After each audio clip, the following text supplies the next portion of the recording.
Browns getting ready to head to Pittsburgh to play the Steelers, trying to sweep the season series from Pittsburgh.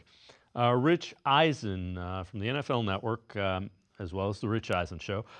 Browns' situation at quarterback with Deshaun Watson and moving forward. Last year, we saw Joe Flacco come off the couch and win comeback player of the year with what he did in the Kevin Stefanski offense that Deshaun Watson struggled to do, had bursts of aha moments, but struggled to do.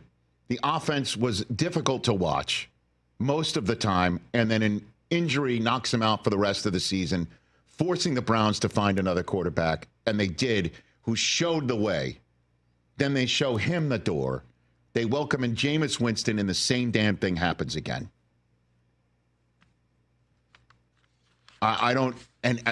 Honestly, just to bring it all full circle, look across the field. The other team made a massive trade with massive amounts of draft capital going out the door and massive amounts of actual capital designated to this player who they decided, when it's all said and done, to show him the door and welcome in a new era.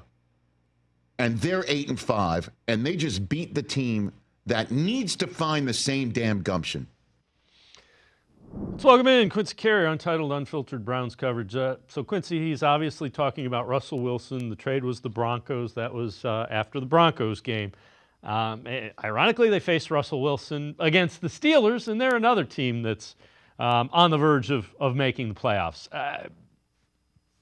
I guess the bottom line is, anybody that wants to sit and argue that, the Deshaun Watson experience for the Browns hasn't been bad is just not been watching what's going on with the offensive play when he's been quarterback. Yeah, I don't think that anybody is really arguing anymore that Deshaun Watson just has been a victim of bad circumstance here, right? Like, this is obvious, the problem.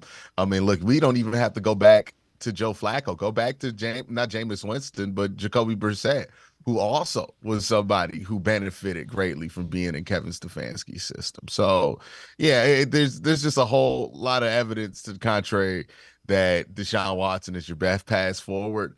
And I think it's obvious to the organization that there's just a ton of evidence here that you just need to go a different direction. It doesn't have to be a specific direction, like it doesn't have to be Jameis or somebody like that, but it does have to be a different direction in Deshaun Watson.